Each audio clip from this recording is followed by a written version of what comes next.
Hello students, this is our class 12 physics and we are again with you a new topic, and our today's topic is mean or you can say average value of alternating current.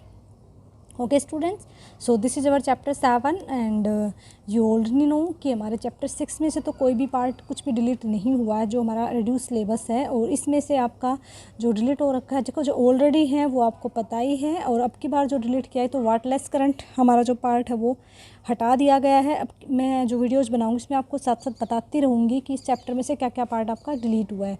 So wattless current और power factor ये दोनों parts आपके यहाँ से हटा दिए गए हैं। ठीक है बेटा, तो ये हम नहीं करेंगे और मैं आपको जो कराऊंगी वही कराऊंगी जो आपके सिलेबस में है। क्लियर। सो आप यूनिट अगर हम अकॉर्डिंग टू यूनिट्स बात करें तो ये यूनिट 4 है और उसका बी पार्ट हम कर रहे हैं, that is electromagnetic induction and alternating current. और चैप्टर एनसीईआरटी के अकॉर्डिंग बात कर जैसे चैप्टर 7 अल्टरनेटिंग करंट, और उसका हम टॉपिक कर रहे हैं मीन और यू कैन से average value of alternating current. Alternating current के बारे में हम ऑलरेडी डिस्कस कर चुके हैं इससे पहले वाले पार्ट में। अगर आपने नहीं देखा है तो आप कृपया प्लीज़ वो पार्ट ज़रूर देखें ताकि आपको क्लियर अप हो जाए कि व्हाट इज़ अल्टरनेटिंग करंट। तो अल्टरनेटिंग करंट बेसिकली क्या होता है, द करंट हुज या विच चेंज इट्स वैल्यू और direction with respect to time. वो करंट जो अपने डायरेक्शंस को अपनी वैल्यूज़ को टाइम के हिसाब से चेंज करता है उसको हम बोलते हैं अल्टरनेटिंग करंट। तो अब हम क्या करेंगे, इसकी मीन वैल्यू निकालेंगे। क्लियर। तो आपको पता है कि जब भी कोई अल्टरनेटिंग करंट, हाँ जी, आपको पता है कि जब भी कोई अल्टरनेटिंग करंट है वो मूव करता है, ठीक है। सो ये अल्टरनेटिंग करंट का हम सिंबल होता है। तो देखिए अल्टरनेटिंग करंट जो होता है वो आपका एक तरीके से फुल साइकिल जब मूव करेगा तो आपको पता है कि हमारे जो यहाँ पे करंट आता है 50 हर्ट्ज फ्रीक्वेंसी का आता है। क्लियर। सो आपको पता है कि 50 हर्ट्ज फ्रीक्वेंसी मतलब ये 50 टाइम्स ऐसे करेगा और 100 डायरेक्शंस चेंज करेगा।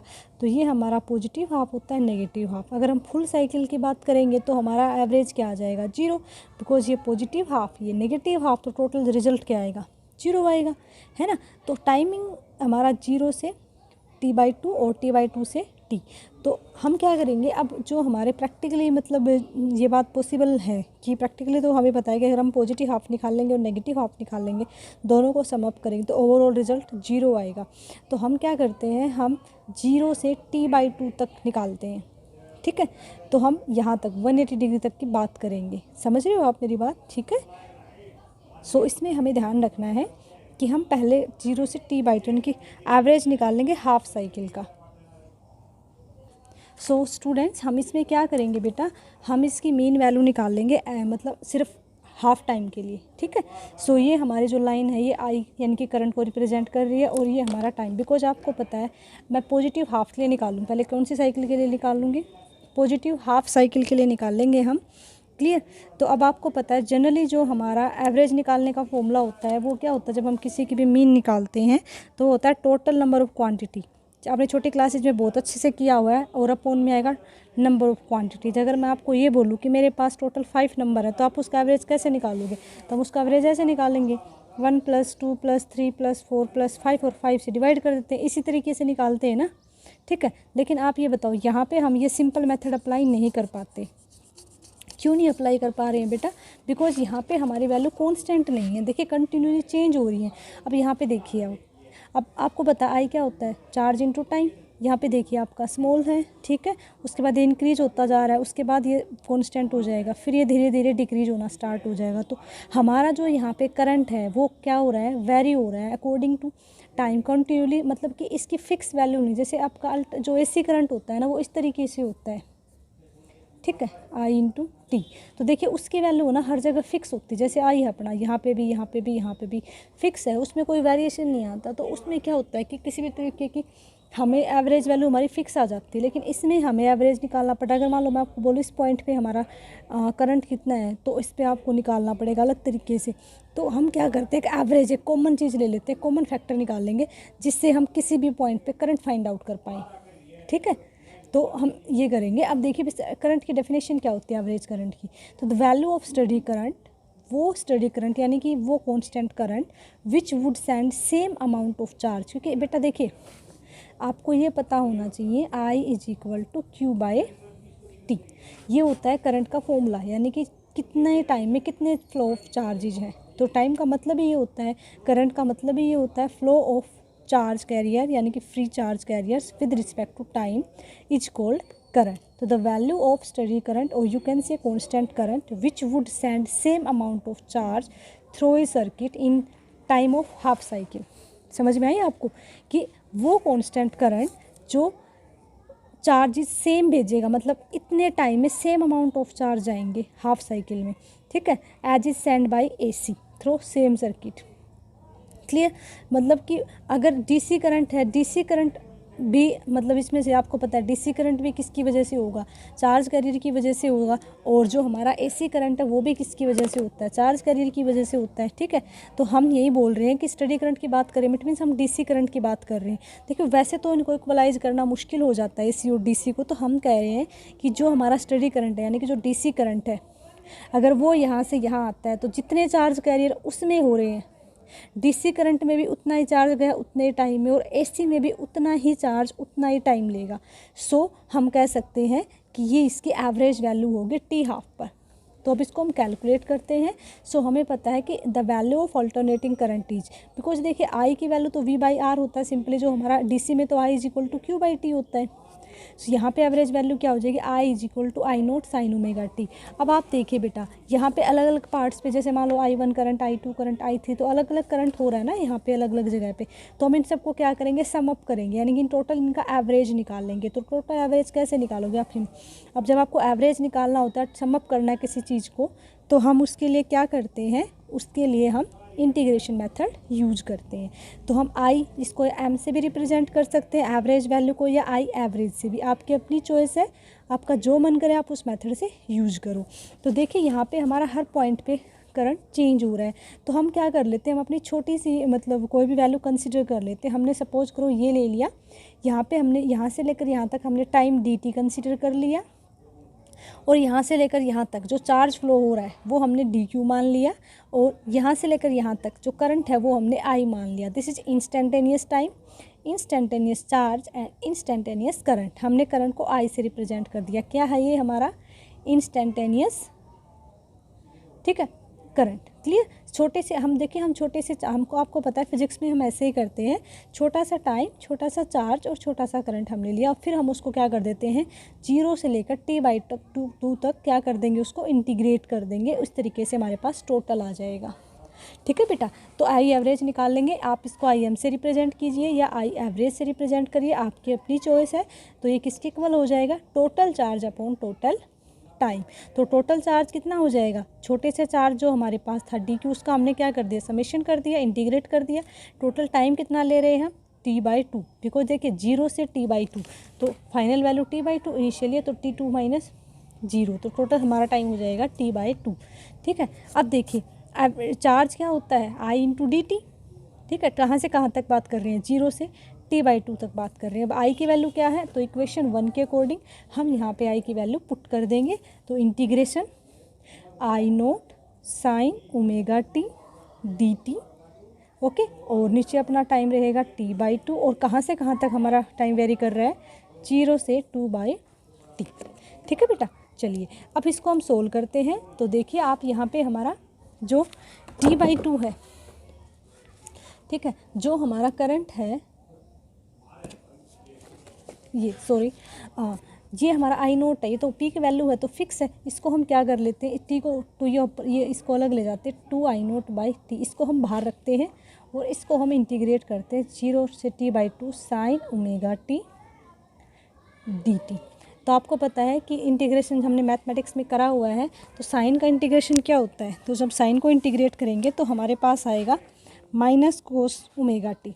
ठीक है, इसका इंटीग्रेशन करेंगे तो ये आपके पास हो जाएगा 2 आई नोट अपॉन टी, और इसका आ जाएगा माइनस कोस ओमेगा टी, और देखिए माइनस कोस ओमेगा टी तो साइन का आया, और फिर इसका करेंगे तो अपॉन में ओमेगा। ठीक है, और हमारी वैल्यूज़ कहाँ से कहाँ वेरी कर रही है, 0 से 2 by two, T by two. तो ये आपको पता होना चाहिए कि साइन का इंटीग्रेशन क्या होता है, माइनस कोस ओमेगा टी, और फिर ओमेगा टी, फिर इसका हम करेंगे तो आपका आ जाएगा ओमेगा नीचे। ओके, चलिए अब ओमेगा को भी बाहर ले लेते हैं, तो ये आपका आ जाएगा 2 आई नोट अपॉन टी ओमेगा। ठीक है, हाँ जी, फिर देखिए बेटा अंदर क्या है, माइनस कोस ओमेगा टी। अब जो वैल्यू है इनिशियल, ये हमारी फाइनल है और ये हमारी इनिशियल है।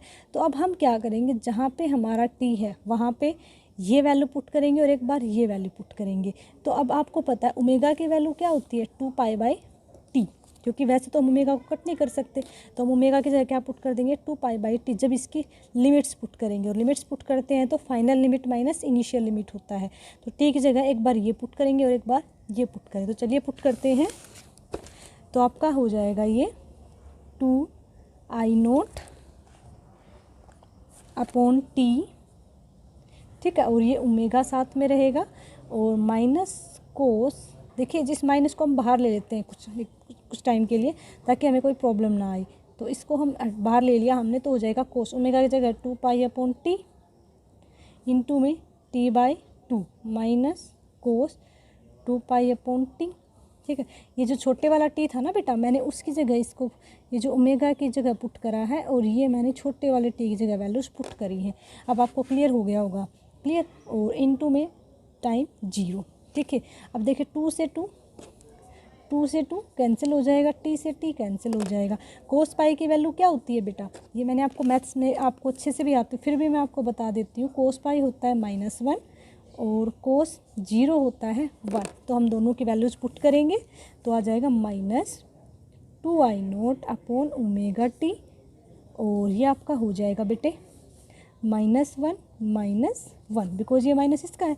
अब देखिए बेटा ये हो जाएगा -2I0/t और ये इंटू में -2, ठीक है। तो माइनस माइनस क्या आ जाएगा आपका, माइनस माइनस हो जाएगा -4I0/t, ठीक है। ये आपके पास क्या है, ये हमारे पास आया है I, ठीक है, और I भी कौन सा आया, मीन, और यू कैन से एवरेज, वो आपकी अपनी चॉइस है। कोई बच्चा इसको IM लिखता है, कई बच्चे इसको I एवरेज भी लिखते हैं, तो जो आपका मन करे आप लिख सकते हो, ठीक है। अब इसको देखिए बेटा, अब हमारे पास ये वैल्यू आ चुकी है, ओके। सो ये हमारा IM हमारा आ गया -4I0/t। अब देखिए बेटा मैंने आपको पहले ही बताया है ओमेगा की वैल्यू क्या होती है, 2π/t, तो हम यहाँ पे पुट करेंगे ओमेगा की वैल्यू, यहाँ पर पुट कर देते हैं, चलिए। सो पुट करने के बाद we are getting -4I0 2π into में t और अपॉन में ये वाला t आ जाएगा। तो देखिए क्या होगा, t से t कैंसिल आउट, 2 2 जा 4, क्लियर। और फिर हम इसको सोल्व करेंगे, देन वी आर गेटिंग, बेटा माइनस तो हमारा फिनिश हो गया है ना, माइनस माइनस हमने मल्टीप्लाई करा, हाँ जी, तो माइनस को हटा देते हैं, 2I0/π, ठीक है। ये हमारे पास I एवरेज आ गया और you can say I mean आ गया, कितना आया, 2I0/π, ठीक है। This is the required value, और ये कहाँ से कहाँ तक आया है अपना टाइम, 0 से t/2 तक। तो ये हमारा क्या आ गया, I एवरेज आ गया बेटा, ठीक है। क्या आ गया हमारे पास, I एवरेज आ गया, क्लियर। तो देखिए बेटा ये हमने I एवरेज निकाला है, कहाँ से कहाँ तक, जब हमारी हाफ साइकिल है, किसके लिए निकाला हमने, ये हाफ साइकिल के लिए निकाला, ठीक है। कितने के लिए निकाला बेटा, हाफ साइकिल के लिए निकाला है, ओके। अब हम क्या करते हैं, अब देखिए बेटा, अब IM 2I0/π आ गया आपके पास, ओके। हाँ जी, अगर आप इसको न्यूमेरिकल फॉर्म में कन्वर्ट करना चाहें तो हम इसको ऐसे लिख सकते हैं, 2I0 और पाई की वैल्यू को पता है क्या होती है, 22/7, तो इसकी जगह मैं पुट कर दूंगी 22 और इंटू में 7 चला जाएगा, तो 7 2 जा 14/22 इंटू I0, तो आपका IM आ जाएगा। इसको हम 14 को 22 से डिवाइड करेंगे तो हमें मिलेगा 0.637 इंटू में I0। तो देखिए ये और एक आपका इम्पोर्टेंट आ गया है फॉर्मूला मैथमेटिकल फॉर्म में, ठीक है, क्लियर। तो ये हमारी आ गई मीन वैल्यू, और यू कैन से average value of AC over positive half cycle. ये क्या है हमारी mean value of AC over positive half cycle, ठीक है। हमने पॉजिटिव हाफ साइकिल के लिए निकाला है, ओके।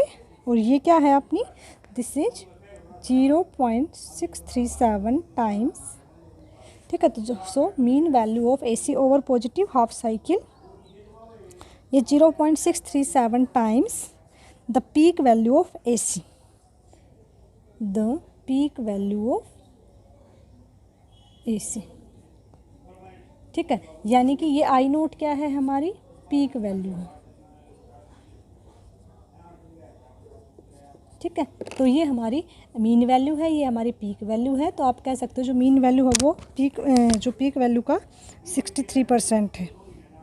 ओके, तो सिमिलरली हम क्या करेंगे, जब हम सिमिलरली वी कैन से, अब हम निकाल लेंगे similarly we can say that similarly for negative half cycle, जो नेगेटिव हाफ साइकिल है, नेगेटिव हाफ साइकिल के लिए हमारा IM कितना आ जाएगा, तो नेगेटिव हाफ साइकिल के लिए हमारा IM आ जाएगा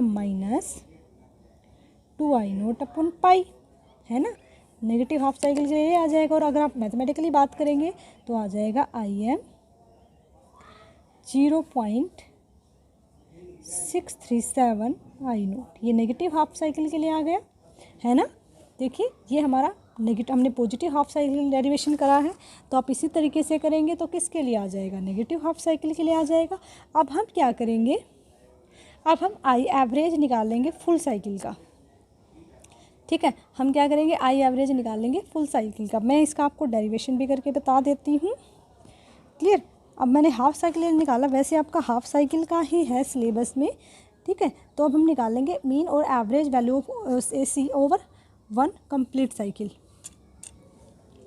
ओके, तो अब हम निकाल लेंगे IM फॉर कंप्लीट साइकिल, यानी कि हम बात कर रहे हैं टाइम 0 से T, ठीक है। कंप्लीट साइकिल की बात कर रहे हैं। सो कंप्लीट साइकिल के लिए कितना हो जाएगा बेटा हमारा IM, तो ये हो जाएगा पॉजिटिव हाफ साइकिल के लिए, लिखिए आप पॉजिटिव हाफ साइकिल के लिए क्या है, 2 + 2I0/पाई, और नेगेटिव के लिए कितना है 2I0/पाई, कैंसिल आउट हो जाएगा।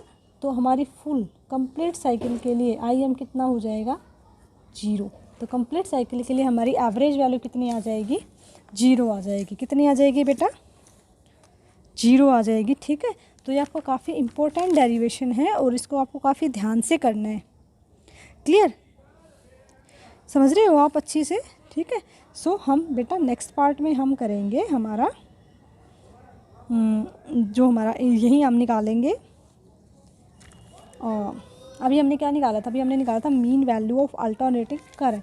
सो हम नेक्स्ट पार्ट में करेंगे mean value of alternating EMF, इसी मेथड को यूज करते हुए हम निकालेंगे। So I hope now it is clear to you students. Thank you so much. Stay connected and understand all the topics with a clear format, and you have to solve this derivation with pen and pencil.